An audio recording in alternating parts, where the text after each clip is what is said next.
Imagina só, ter problemas com a lei por comer um simples pão de forma? Parece meio impossível, né? Mas é exatamente isso que a gente vai investigar agora. Se prepare porque essa história é, no mínimo, surpreendente. Pois é, pode parecer inacreditável, mas a situação é a seguinte. Uma pessoa come um sanduíche e logo depois, numa blitz, o bafômetro apita. Qual o resultado? Uma multa pesadíssima de quase R$ 3.000, 1 ano sem poder dirigir ou, em casos mais graves, até prisão. E ó, antes que alguém pense que isso é fake news ou algum tipo de boato, a informação vem de uma investigação muito séria. Um estudo formal que foi analisar exatamente essa questão. Então, de onde que veio essa descoberta toda?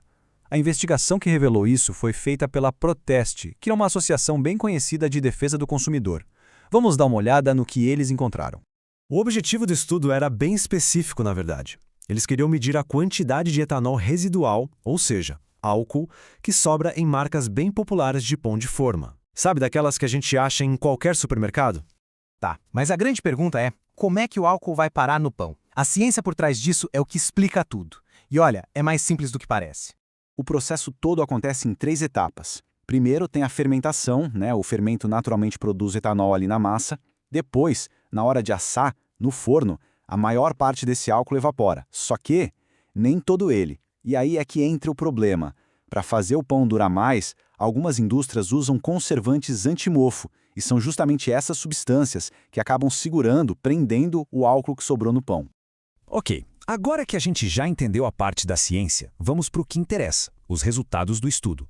Quais foram as marcas que acabaram sendo reprovadas nesse teste? E aqui o negócio fica sério. Se liga nesse número. Das 10 marcas de pão de forma que foram analisadas, 6 delas apresentaram níveis de álcool que foram considerados elevados. Para a gente ter um contexto, o estudo usou como base uma lei que existe para bebidas. Essa lei diz que qualquer produto com mais de 0,5% de etanol já é considerado alcoólico. E embora não exista uma regra assim para pães, foi esse o critério que eles usaram para avaliar o risco.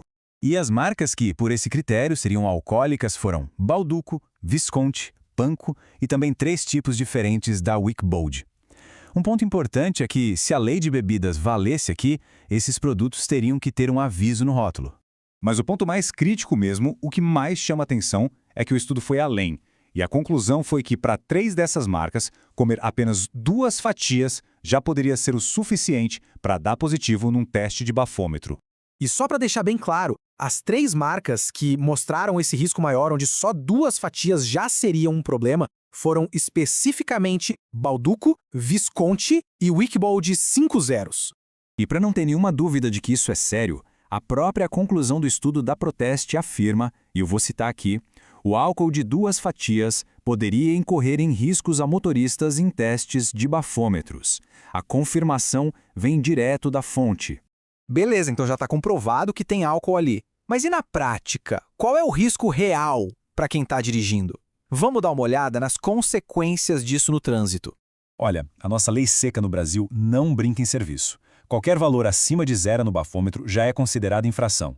A partir de 0,04 miligramas de álcool por litro de ar já dá multa e suspensão da carteira. E se chegar em 0,34, a coisa vira crime de trânsito. O estudo indica que o consumo desses pães pode colocar o motorista nessa zona de risco. Só que o ponto mais importante vai muito além da multa ou da carteira suspensa. A questão principal aqui é a segurança. Se existe álcool suficiente para ser pego no aparelho, também pode existir álcool suficiente para afetar os reflexos de uma pessoa, e aí o risco é para todo mundo. Então, para a gente resumir a ópera, de 10 marcas que foram testadas, 60% foram reprovadas por terem muito álcool, 20% ficaram ali no limite, numa zona de alerta, e só 20%, ou seja, só 2 marcas, foram consideradas totalmente seguras nesse quesito. E tudo isso deixa a gente com uma pulga atrás da orelha, né? Uma pergunta para pensar. Será que a gente está falando de um risco real para quem consome sem saber? Ou será que essa informação pode acabar virando uma nova desculpa para quem bebe e dirige? Fica aí a reflexão.